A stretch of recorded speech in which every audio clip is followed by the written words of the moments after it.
नमस्कार दोस्तों, स्वागत है आपका योर मनी चैनल पर। Insurance broker association of India की इंश्योरेंस क्लेम इनसाइट्स का 6th एडिशन लॉन्च हो चुका है। इसका जो 5th एडिशन है क्लेम इनसाइट्स के ऊपर, वो मैं ऑलरेडी आपके साथ शेयर कर चुका हूँ। वीडियो का लिंक मैंने डिस्क्रिप्शन में भी दिया हुआ है और आई बटन में भी अवेलेबल है, तो आप वो चेक कर सकते हैं। वो डाटा 2020 तक का था और ये जो 6th एडिशन है ये 2021 का जो क्लेम डाटा है उसकी एनालिसिस के ऊपर बेस्ड है। तो सबसे पहले हम जानते हैं कि insurance broker association of India क्या है। ये अराउंड 550 इंश्योरेंस जो ब्रोकर हैं इंडिया में उनकी एक एसोसिएशन है और ये एसोसिएशन IRDA यानी इंश्योरेंस रेगुलेटर के द्वारा रिकॉग्नाइज्ड एसोसिएशन है। और ये जो इन्होंने डाटा प्रिपेयर किया है, जो क्लेम एनालिसिस दी है, वो डाटा इन्होंने जो पब्लिक डिस्क्लोजर्स करते हैं इंश्योरेंस कंपनीज अपनी वेबसाइट्स पर पब्लिक डिस्क्लोज़र में डाटा शेयर करते हैं एज़ पर IRDA रेगुलेशन, उस डाटा की एनालिसिस के बाद इन्होंने ये क्लेम एनालिसिस किया है। और ये प्योरली डाटा ड्रिवन है और जो डाटा इंश्योरेंस कंपनीज़ ने खुद से शेयर किया है उसके ऊपर ही ये बेस्ड है। तो इस डाटा में जो कैटेगरी है इंश्योरेंस कंपनीज़ की, वो 4 टाइप से हैं। पहले है public sector general insurance company जो गवर्नमेंट इंश्योरेंस कंपनीज़ हैं। उसके बाद large private sector insurance companies हैं।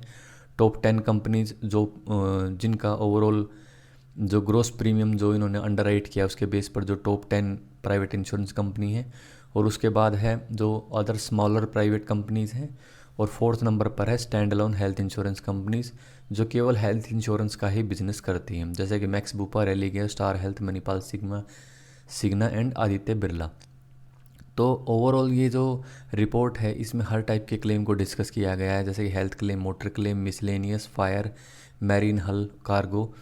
लेकिन मैंने इस वीडियो में केवल हेल्थ इंश्योरेंस से रिलेटेड ही क्लेम्स को डिस्कस किया है और उन्हीं से रिलेटेड जो भी क्लेम की एनालिसिस है वो मैंने इस वीडियो में डिटेल में डिस्कस किया है।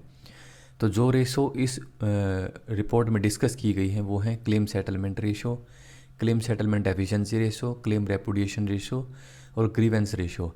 इसके अलावा भी 3-4 रेशो और हैं, बट जो मुझे लगा कि जो सिग्निफिकेंट हैं और जो आपके लिए इम्पोर्टेंट हैं वो मैंने इसमें डिस्कस करने की कोशिश की है।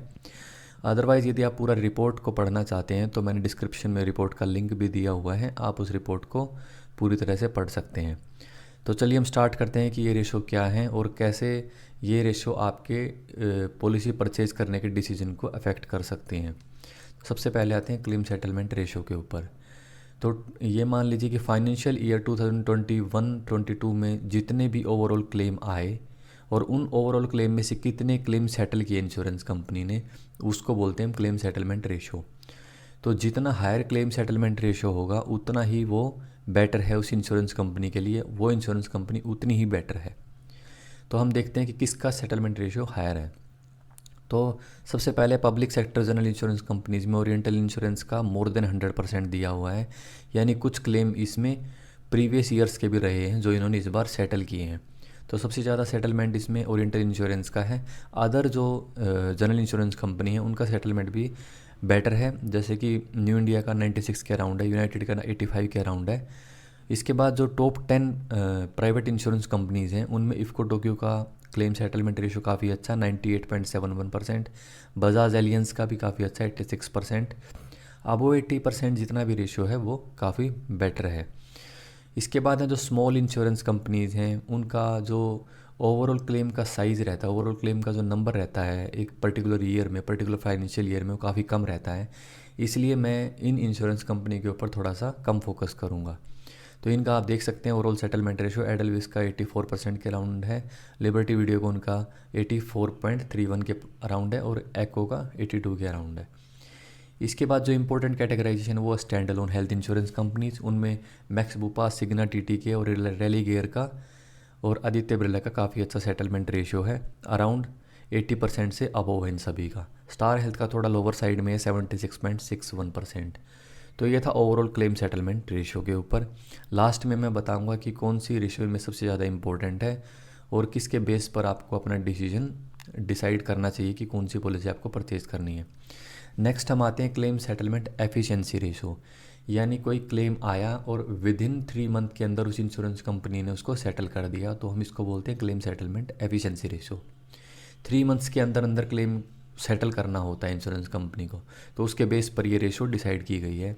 तो जितना ज़्यादा ये होगा क्लेम सेटलमेंट एफिशिएंसी रेशो, उतनी ही बेटर इंश्योरेंस कंपनी मानी जाएगी। तो यहाँ पर जो public sector general insurance companies हैं उनमें न्यू इंडिया और यूनाइटेड का जो सेटलमेंट एफिशिएंसी रेशो है वो अबो 80% है। और उसके बाद जो टॉप 10 प्राइवेट इंश्योरेंस कंपनीज़ हैं उनमें यदि हम देखा जाए तो रॉयल सुंदरम, HDFC इर्गो और बजाज एलियंस का काफ़ी अच्छा सेटलमेंट रेशो है, जो लार्ज प्राइवेट इंश्योरेंस कंपनीज़ हैं। इसके बाद हम देखते हैं कि जो क्लेम सेटलमेंट एफिशिएंसी रेशो है एडलविस, लिबर्टी, वीडियोकॉन का, वो भी मोर देन 80% है। ये स्मॉलर इंश्योरेंस कंपनीज़ हैं। उसके अलावा जो stand alone health insurance company है उनका जो क्लेम सेटलमेंट रेशो है वो काफ़ी अच्छा है। रेलीगेयर का, मैक्स बुपा, सिग्ना टीटी के, आदित्य बिरला का सबका जो सेटलमेंट रेशो है वो मोर देन 80% है और रेलीगेयर का मोर देन 90% है। तो ये था क्लेम सेटलमेंट एफिशिएंसी के ऊपर। इसके बाद जो इम्पोर्टेंट है वो है क्लेम रेपुडिएशन रेशो, यानी जितने क्लेम इंश्योरेंस कंपनी के पास आए उनमें से कितने क्लेम उन्होंने डिनाई कर दिए। यानी मान लीजिए 100 क्लेम्स आए हैं तो 100 क्लेम में से उन्होंने कितने क्लेम्स पे किए हैं और कितने डिनाई किए हैं। जितने क्लेम उन्होंने डिनाई किए हैं ड्यू टू एनी रीज़न, वो क्लेम रेपुडिएशन रेशो में आता है। तो जितना भी क्लेम रेपुडिएशन रेशो कम होगा एक इंश्योरेंस कंपनी के लिए, उतना ही वो वहाँ से पॉलिसी लेना बेटर रहेगा, क्योंकि आपके क्लेम रेपुडिएट होने के जो चांसेस हैं वो काफ़ी कम हो जाते हैं। तो यहाँ पर हम देखते हैं कि जो जनरल इंश्योरेंस कंपनीज़ हैं, जो गवर्नमेंट इंश्योरेंस कंपनी हैं, उनमें ओरिएंटल इंश्योरेंस का जो क्लेम रेपुडिएशन रेशो है वो काफ़ी कम है, 0.06%। न्यू इंडिया का 0.24%। यानी यदि 100 क्लेम्स आते हैं तो इन्होंने एक से भी कम क्लेम को रिजेक्ट किया है।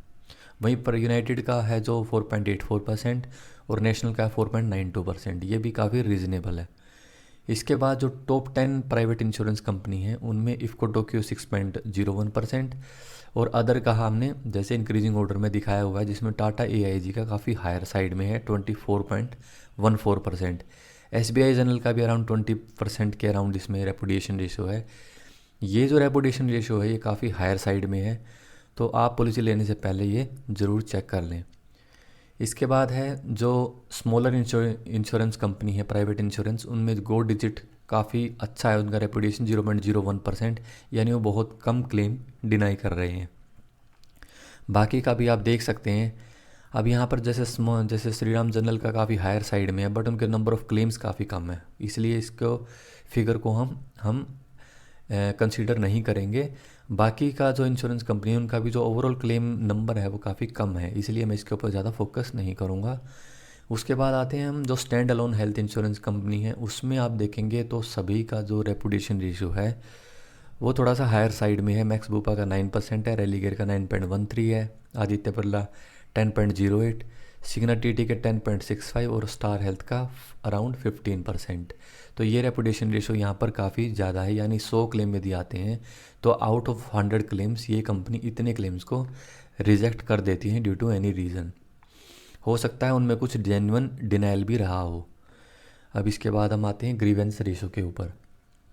ग्रीवेंस रेशो बेसिकली इस रिपोर्ट में जो ग्रीवेंस रेशो है वो एक ग्रीवेंस पेंडेंसी रेशो है, यानी जितने ग्रीवेंस एक कंपनी के पास मार्च 31, 2021 को थे उतने ग्रीवेंस में से कितने ग्रीवेंस उस कंपनी ने हैंडल किए हैं, कितनों को डिस्पोज ऑफ किया है by the end of financial year 2021। तो बेसिकली ये ग्रीवेंस पेंडेंसी रेशो है, ना कि ग्रीवेंस रेशो। यानी कि जितने ग्रीवेंस रेशो का मतलब यहाँ पर ये नहीं है कि कितने ग्रीवेंस कंपनी के पास आए, बल्कि ये है कि कितने ग्रीवेंस उस कंपनी के पास पेंडिंग हैं और कितने ग्रीवेंस इन्होंने डिस्पोज ऑफ किए हैं।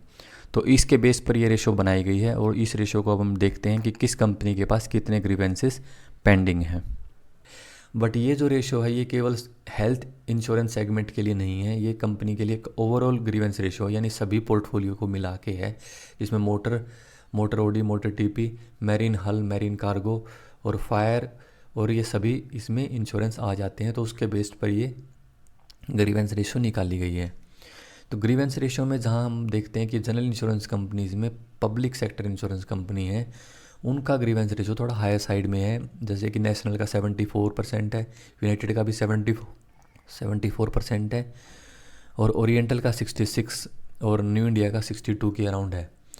तो उसके बाद जो टॉप 10 प्राइवेट इंश्योरेंस कंपनी है उनमें भी देखें तो बजाज एलियंस का ग्रीवेंस रेशो काफ़ी हायर साइड में है 86%, लोम्बार्ड का भी काफ़ी हायर साइड में है, टाटा AIG और इफ्को टोक्यो का भी मोर देन एवरेज है। तो ग्रीवेंस रेशो यहाँ पर भी काफ़ी ज़्यादा है। स्मॉलर में हम देखते हैं मैग्मा, HDI, रहेजा, क्यूब का भी काफ़ी हायर साइड में है। अब हम आते हैं स्टैंड अलोन के ऊपर। स्टैंड अलोन में मैक्स बूपर, एलिगेयर और आदित्य बिरला का थोड़ा सा हायर साइड में है। स्टार हेल्थ का 34% है, कम है। और मणिपाल सिग्ना का काफ़ी कम है, 25% के अराउंड। तो ये था सभी डिस्कशंस इन 4 रेशोज़ के ऊपर। तो जो हमने 4 रेशो इसमें डिस्कस की हैं वो हैं claim settlement ratio, claim settlement efficiency ratio, claim repudiation ratio और ग्रीवेंस रेशो। तो जब आप, हो सकता है कि आप ओवरऑल इस प्रेजेंटेशन से थोड़ा कंफ्यूज हो गए हों कि किसी में सेटलमेंट अच्छी लग रही है, किसी कंपनी में, किसी में रेपुडिएशन बेटर लग रही है। तो ओवरऑल जब मैं कहूँगा कि आप यदि आप पॉलिसी परचेज करते हैं तो सबसे इम्पोर्टेंट चीज़ है वो है किसी भी इंश्योरेंस कंपनी की क्लेम रेपुडिएशन रेशो। इसका मतलब है कि जो उसकी अंडरराइटिंग फ़िलोसफी है या उसकी क्लेम पेमेंट फ़िलोसफी है उस इंश्योरेंस कंपनी की, वो कैसी है, उससे पता चलता है कि रेपुडिएशन रेशो उसकी कितनी है। यदि एक इंश्योरेंस कंपनी बहुत ज़्यादा क्लेम को रेपुडिएट कर रही है और एक सेक्टर में जो एवरेज से अबोव वो रेपुडिएट कर रही है, मान लीजिए उन्होंने एवरेज सेक्टर की जो इंश्योरेंस, जनरल इंश्योरेंस सेक्टर की जो रेपुडिएशन है वो अराउंड 5% है, लेकिन कोई इंश्योरेंस कंपनी यदि उसमें 10% या अबोव रेपुडिएट कर रही है तो इसका मतलब है कि उसकी अंडरराइटिंग जो फिलोसफी है या अंडरराइटिंग जो उसकी गाइडलाइंस हैं या क्लेम पेमेंट की जो गाइडलाइंस हैं वो काफ़ी स्ट्रिक्ट हैं, वो क्लेम को डिनाई कर रहे हैं। तो इसका मतलब वहाँ पर आपके क्लेम के रेपुडिएट होने के चांसेस थोड़े से ज़्यादा हो जाते हैं। बाकी सभी रेशोज़ में ये होता है कि आपको क्लेम मिल तो जाएगा, हो सकता है कि आपको क्लेम डिले मिले। तो क्लेम मिलना और वो डिले मिले तो वो बेटर है इंस्टीड कि वो आउटराइटली रिजेक्ट ही हो जाए। तो आप इन सभी फैक्टर्स को ध्यान में रखकर आप अपनी डिसाइड कर सकते हैं कि किस इंश्योरेंस कंपनी से आपको कौन सी पॉलिसी परचेज करनी है। और ये जो भी फिगर हैं ये मेरे कोई पर्सनल फिगर्स नहीं हैं, ये मैंने insurance broker association of India की हैंडबुक से लिया है। लिंक आपकी डिस्क्रिप्शन में अवेलेबल है, आप पूरी रिपोर्ट को भी रीड आउट कर सकते हैं।